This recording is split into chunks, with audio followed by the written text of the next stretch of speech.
मैं माँ बाप का अकेला हूँ। मुझे आज फील हो रहा है कि लोग क्यों कहते हैं कि अकेले माँ बाप के लड़कों को फौज में नहीं जाना चाहिए। करते हुए लगभग पूरे भारत में घूमा हूँ। जहाँ भी जाते हैं हमारी पहचान योगी जी के सुशासन से, इसकी सेवा करते हुए, देश की रक्षा करते हुए मैं काफ़ी दुखी हूँ कि मेरे परिवार की रक्षा नहीं की। मेरे माता पिता को ऐसा हाल किया है, मैं उसका एक बार चेहरा ज़रूर देखना चाहूँगा। कौन दोषी ही कहूँगा, मैं खुद देश की रक्षा करते हुए मेरे परिवार की रक्षा नहीं हो सकी। नमस्कार, आप देख रहे हैं भारत मीडिया। आपके साथ में सौम्या। देश के लिए वर्दी पहनी लेकिन बलिया में माँ बाप की हिफाजत न कर सका फौजी बेटा, प्रशासन देखता रह गया। बलिया के मासूमपुर गांव में 9 फरवरी की रात दिल दहला देने वाली घटना हुई। शिक्षक दंपति श्यामलाल चौरसिया उम्र 50 वर्ष और उनकी पत्नी बासमती चौरसिया उम्र 45 वर्ष की बेरहमी से हत्या कर दी गई। मोहल्ले के एक लड़के ने सड़क किनारे खून से लथपथ पड़े उनके शव देखे और घर वालों को सूचना दी। इसके बाद गांव में हड़कंप मच गया। पुलिस को खबर दी गई लेकिन तब तक बहुत देर हो चुकी थी। पुलिस ने मौके पर पहुंचकर जांच शुरू की और शव को पोस्टमार्टम के लिए भेज दिया। इस हत्याकांड ने सबसे ज्यादा झकझोर कर रख दिया उनके बेटे दीपू चौरसिया को, जो भारतीय वायुसेना में तैनात हैं। मैं दीपू चौरसिया, मेरे माता पिताजी का नाम श्री श्यामलाल प्रसाद, माता का नाम बासमती देवी, जिनका परसों रात में देहांत हो गया। मैं उस टाइम ड्यूटी पे था। जिस वक्त माता पिता की हत्या हुई वह आगरा में ड्यूटी पर थे। जब उन्हें यह मनहूस खबर मिली तो उनकी दुनिया ही उजड़ गई। रोते हुए उन्होंने कहा, मैं देश की रक्षा कर रहा था लेकिन अपने माँ बाप की रक्षा नहीं कर सका। मैं क्या ही कहूँगा, मैं खुद देश की रक्षा करते हुए मेरे परिवार की रक्षा नहीं हो सकी। मैं माँ बाप का अकेला हूँ।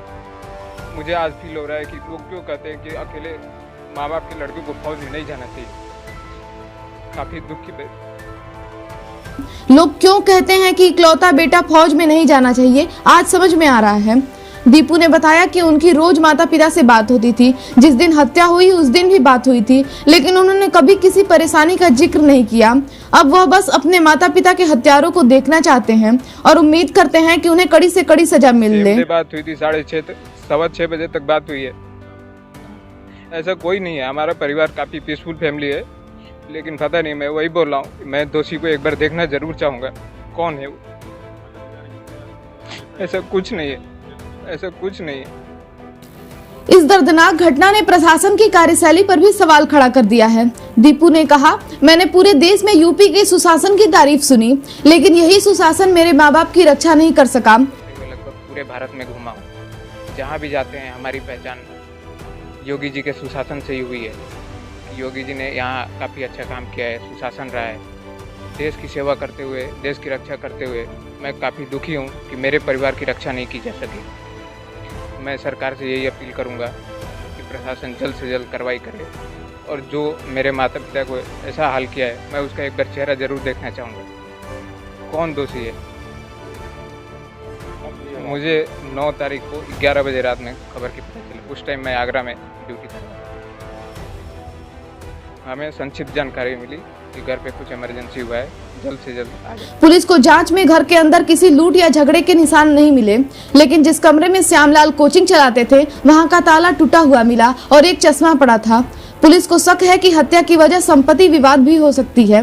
मृतक के भाई राधेश्याम चौरसिया की तहरीर पर अज्ञात हत्यारों के खिलाफ मुकदमा दर्ज कर लिया गया है। डीआईजी आजमगढ़ सुनील कुमार ने बताया कि 4 टीमें जांच में जुटी हैं और जल्द ही हत्यारों को गिरफ्तार कर लिया जाएगा। लेकिन सवाल यह है कि क्या हत्यारों को सजा मिलेगी?